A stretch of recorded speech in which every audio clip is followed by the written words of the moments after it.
Sangeet, how is your career, how is your life? డైరెక్ట్గా అక్కడికి వెళ్ళిపోయారు సార్ క్వశ్చన్కి. అంతే. హౌ ఇస్ ప్రమోషన్ అంటారు అనుకున్నాను సార్. ప్రమోషన్ ఏముంది, మీరు ఎరగదీసేస్తున్నారు పక్కన గెటప్ సీన్ పెట్టి. అవును సార్. ట్రైలర్ కట్ చేసేవాడు తీసుకురారంటే ఆ టైలర్ పట్టుకొచ్చి చాలా ఇంట్రెస్టింగ్ ఉంది. అవును సార్, అవును సార్. కదా, yeah.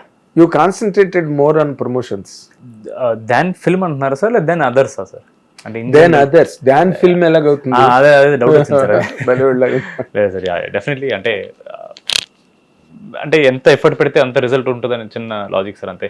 We just want to take the film to audience, ఎంత పాసిబుల్ అయితే అంత, అంతే సార్. అంటే ఎంత పాసిబుల్ అయినా మీరు ఎంత చేద్దాం అనుకున్నా రేపు సినిమాలో కంటెంట్ అంతే ఉంటే అంతే సార్, ఆడియన్స్ ఎప్రిషియేట్ చేస్తారు. మీ ప్రమోషన్స్ కూడా మంచి గ్లామర్ వస్తుంది, ఫాలో అవుతారు తక్కువ వాళ్ళందరూ కదా. But so cinema is the biggest challenge tomorrow. అవును సార్ కదా. How do you?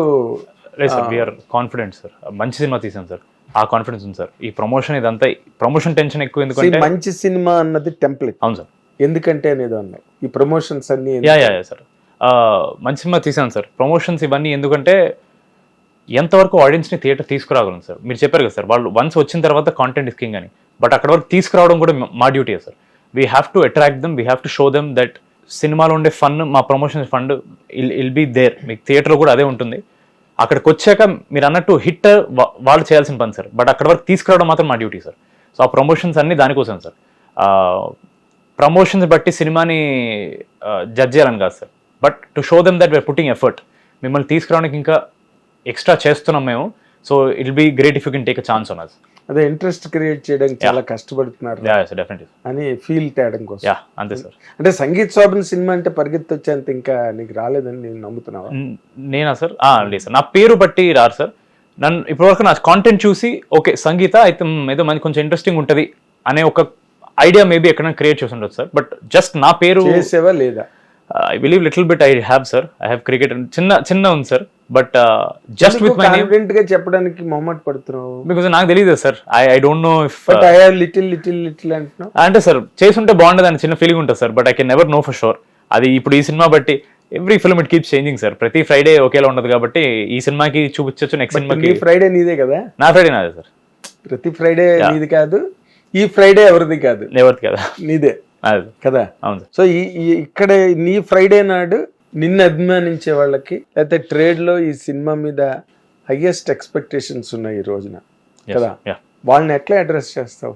ఈ సినిమా డే 1 నుంచి మేము ఏదైతే ఎలా అయితే పొజిషన్ చేయాలనుకుంటున్నామో we stuck to it sir. మధ్యలో ఎక్కడ మాట మార్చలేదు సార్. ఫస్ట్ డే నుంచి వీఆర్ టెలింగ్ ఇట్ ఈస్ ఒక మంచి చందమామ కథ లాంటిది, with lots of entertainment, with fantasy, magical elements, with కొంచెం అడ్వెంచర్, కొంచెం హారర్, బట్ 100% హ్యూమర్. చిన్నపిల్లల నుంచి పెద్దవాళ్ళ వరకు యూత్కి అందరికీ నచ్చేలా ఒక మంచి సినిమా తీసాను సార్.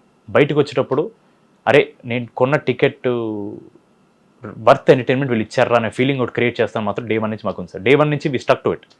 సినిమా స్టార్ట్ చేసినప్పుడు ఏదైతే ఎక్సైట్మెంట్ ఉందో ఫినిష్ చేసినప్పుడు అది ఉంది సార్. ఇప్పుడు జనాల దగ్గర తీసుకొస్తున్నప్పుడు అదే ఎక్సైట్మెంట్ ఉంది sir. Yeah, so entertainment is guaranteed sir. అంటే ఇందులోని ట్రైలర్లోనూ టీజర్లోనూ చూశాను, ఫస్ట్ ఓపెనింగ్ వీడు ఎవడో మహానుభావుడు వస్తున్నాడు అన్న టైప్ లో ఒక డైలాగ్ ఉండి కట్ చేయను నువ్వు అయిబాబో వెళ్ళుంటావు నువ్వు చెట్లు నిలబడి. How this to composed? అదే సార్, అంటే giving the same result with a different perspective is what audience is looking sir. అంటే వాళ్ళు మరి కొత్త కథలు అడగట్లేదు సార్, బట్ కొత్త కోణం నుంచి చూపించండి సినిమా, ఒక కొత్త ఎక్సైట్మెంట్ తీసుకురండి, ఒక కొత్త పర్స్పెక్టివ్ చూపించండి. మన దగ్గర తిప్పి కొడితే అవే కథలో ఒక 6-7 ఉంటాయి సార్. సేమ్ థీమ్ మన దగ్గర కాదు, ప్రపంచంలో అంతే సార్. ఎగ్జాక్ట్లీ అదే సార్. సో మనం కొత్తగా చెప్పేది ఏముండదు సార్, బట్ కొత్త పర్స్పెక్టివ్ ఒకటి చూపించచ్చు సార్, ఒక కొత్త యాంగిల్, ఒక కొత్త పాయింట్ ఆఫ్ చెప్పచ్చు sir. That is what we're trying to do, that is what I'm trying to do with every film. I want to give the same entertainment, I want to give the same result. ఒక సినిమా చూసినప్పుడు ఏదైతే audience high వస్తుందో అదే high కొత్తగా ఇవ్వాలి sir. That is my main aim. So ఈ కథ నా దగ్గరకు వచ్చినప్పుడు నాకు అదే అనిపించింది సార్. వెరీ రీజన్ నేను ఎందుకు ఈ ప్రాజెక్ట్ మీద జంప్ చేశానంటే ఈ స్టోరీ మీద, అరే నేను కథ వింటున్నంతసేపు హుక్ అయి ఉన్నాను, నేను ఏం జరుగుతుంది అనుకున్నా అదే జరిగింది, కానీ చాలా కొత్తగా జరిగింది. బట్ నా ఎండ్లో ఒక కంటెంట్ ఫీలింగ్ ఏదైతే వచ్చిందో, ఒక హ్యాపీ ఫీలింగ్, అది యాజ్ ఇట్ ఈస్ అలాగే ఉంది sir result. So that is what excited me. అంటే ఈ కథ ముందు చాలా కథలు విన్నావా దీని ముందు అరైవ్ అవ్వడానికి? Yeah sir, definitely. ఎందుకు రిజెక్ట్ చేసి వాటిని? ఆ అరే బాబులేదు కాబట్టి సార్ నాకు ఒక ఫుల్ అరే ఇదేరా ఈ సినిమా ఒక కథనగానే ఫస్ట్ ఈ కథ థియేటర్లో వేరే వాళ్ళు చేస్తే నేను టికెట్ కొంటాను లేదో అని ఫీలింగ్ వస్తుంది సార్ నాకు. ఆ ఫీలింగ్ రాకపోతే నేను చేయలేను సార్.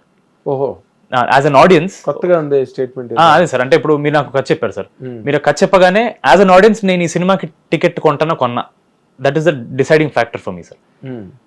అది వెంటనే feeling I want to watch this film అనే ఫీలింగ్ వస్తే I will do that film sir. ఆ ఫీలింగ్ క్రియేట్ అవ్వాలి సార్ నాకు. సో ఇంతకు ముందు చెప్పిన వాటిలో నీకు ఆ ఫీలింగ్ జనరేట్ అవ్వలేదు సార్. దీనిలో ఏంటి, what is that special point నిన్ను అంతలా డ్రైవ్ చేసి? నేను సార్ ఎంటర్టైన్మెంట్, కామెడీ, నవ్వించడం మాత్రమే కాకుండా ఒక కథ చెప్తాను సార్ మేము. ఒక స్టార్ట్, ఒక సెటప్, ఒక కాన్ఫ్లిక్ట్, క్యారెక్టర్స్ ఇంట్రడక్షన్, ఆ క్యారెక్టర్స్ కాన్ఫ్లిక్ట్కి ఎలా వచ్చారు, ఆ కాన్ఫ్లిక్ట్ ముందుకు ఎలా వెళ్ళింది, అండ్ ఆ చివరికి కాన్ఫ్లిక్ట్ రెజల్యూషన్ ఎలా వచ్చింది. This a proper story sir. ఒక స్క్రీన్ ప్లే, ఒక స్టోరీ, ఇవన్నీ స్ట్రాంగ్ ఉన్నాయి సార్. నాకు విన్నప్పుడు ఎంత కాన్ఫిడెన్స్ ఉండిందో, అరే నేను ఒక మంచి కథ చెప్పబోతున్నాను అనేది నాకు ఇప్పుడు సినిమా చూసిన తర్వాత కూడా అదే కాన్ఫిడెన్స్ ఉంది సార్. అంటే ఇప్పుడు అంటే ది కంటెంట్ యూ రిలీజ్ ఇప్పుడు వరకు రిలీజ్ అయిన కంటెంట్, టీజర్ కానీ టైలర్ కానీ, వాటిలో చూస్తే ఒక భయపెట్టడం, పాత్రలు కూడా భయపడడం, ఎంతో కొంత కన్ఫ్యూజన్ క్యారెక్టర్స్ లో, కాన్ఫ్లిక్ట్ ఏంటో చెప్పరు కానీ దాంట్లో, బట్ ఏదో ఇప్పటి వరకు చూసిన అక్కడక్కడ బిట్లాగా, అంటే ఇంతకు ముందు కూడా మనం చూసాంరా ఇవి, ఇలా భయపడడం భయపెట్టడం, ఇది దాటి ఏంటుంది కథలో? కథ చెప్పమని లేదు, భయపడడం భయపెట్టడం కాక ఇంకేముంది ఇందులో? హ్యూమన్ ఇంట్రెస్ట్ గా డ్రైవ్ చేయాలంటే అదే సార్, నేను కథ చెప్పకుండా అయితే చెప్పలేను సార్. అదే కదా ఇక్కడ నీకు ఎన్నాళ్ళు, how many days you have shot for the film? 60 sir. 60 days, 59-60. దాని ప్రిపరేషన్ ఒక 1 year?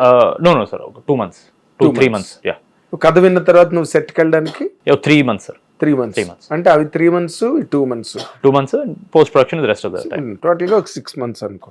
6 months ట్రావెల్ అయిన దాంట్లో ఇది కాకుండా ఇది అని కథ చెప్పకుండా చెప్పడం కుదరదా? కుదరదు సార్, కష్టం సార్.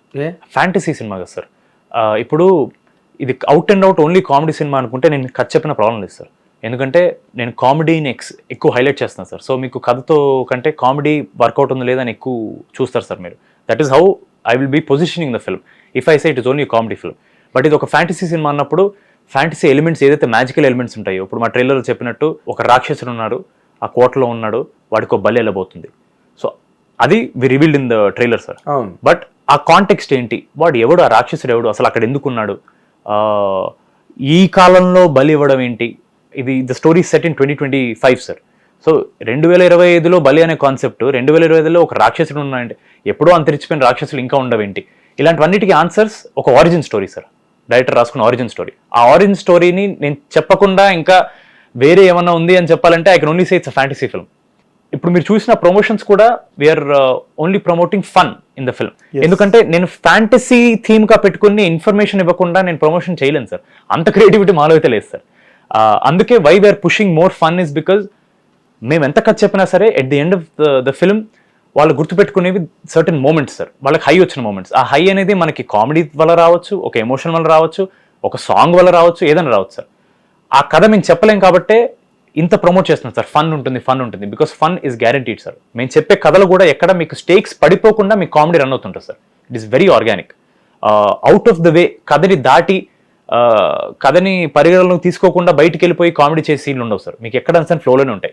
అలా అని తర్వాత ఎడిట్ లో కనపడిన సీన్ కూడా తీస్తాం సార్. ఎందుకంటే మా కథ ఫస్ట్, కథ ఇంపార్టెంట్. ఎడిట్ లో కొన్ని సీన్, కొన్ని కామెడీ సీన్లు చాలా బాగున్నాయి కానీ సార్ కథకి ఫ్లోలో కూర్చోట్లేదు సార్.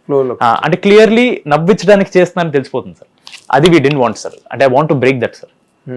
అది ఎవరు కాలది? Directors and mind sir both. మేము ఫస్ట్ కథ డిస్కస్ చేసుకున్నప్పుడు ఫస్ట్ అది పెట్టుకున్నాం సార్. ఇప్పుడు 100 అనుకుంటామండి, బట్ ఎడిట్కి వచ్చిన తర్వాత there will be hard choices to make. There will be scenes that you need to keep, there will be scenes that you need to remove even if you like the scenes. So అది ఇద్దరు sir main.